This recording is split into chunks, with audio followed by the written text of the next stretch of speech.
I often hear the phrase, "the people have the power." I've come to believe this is false, as I can't think of a recent example where the public has had the ability to exercise this so-called power over our elected officials. We don't have recall legislation to fire elected officials who are not living up to their campaign promises or conducting themselves in the way we would expect from those we put into power. The power only comes when you cast your vote, but then stay informed. So when citizens elect public officials, they must remain engaged in assessing the government's actions and performance. With our votes, we delegate our authority as a constituency to those individuals who are then required to act in good faith on our behalf. While we may delegate our authority, we do not delegate our oversight responsibility. As we rarely get to vote, we're too often voting somebody out as opposed to voting them in, and we all know that the media controls the outcome of the election by only pushing forward candidates of their choosing. But what about protesting? We tried that last year and for 2 previous years, and the public was completely ignored. And during the Convoy, when it became unbearable for the government, they invoked the Emergencies Act and used violence to break up citizens who were exercising their right to peacefully assemble and protest the actions of the government. Lastly, you may run as a candidate, and your constituents might believe you to be a patriotic and virtuous Canadian. But in our political system, your constituents don't matter because our parties whip votes and tell your elected officials how they're going to vote. And your elected official does it for fear of being kicked out of the party as retribution for not being loyal to the leader before being loyal to the constituents. Recently, I did research into the greatest constitutional minds of North America, in particular, the American Founding Fathers. One common denominator with all of them is their universal belief that the public must stay engaged in the political process in order to create a culture of transparency. Transparency is a fundamental building block of true democracy. And over the last 3 years, we've had anything but transparency coming from all levels of government. From my perspective, we are in this situation today as a nation because for far too long, we've abdicated our responsibilities to our subordinate elected officials and designated media, who are no longer impartial as overseers. We, as a society, have been censored and lied to by the media. We, as a society, prior to COVID-19, have been negligent in our oversight of those we have trusted. And this attitude must be challenged if we expect to be the leaders of change.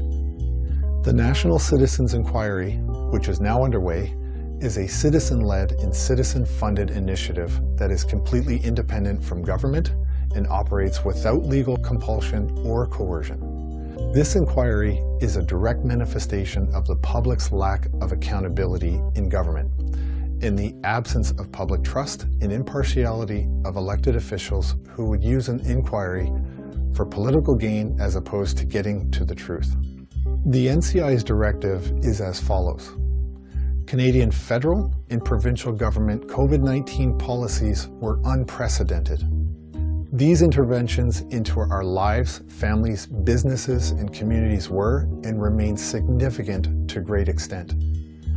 These interventions impacted the physical and mental health, civil liberties, and fundamental freedoms, jobs and livelihoods, and overall social and economic well-being of nearly all Canadians. These circumstances demanded a comprehensive, transparent, and objective national inquiry into the appropriateness and efficacy of these interventions and to determine what lessons can be learned for the future.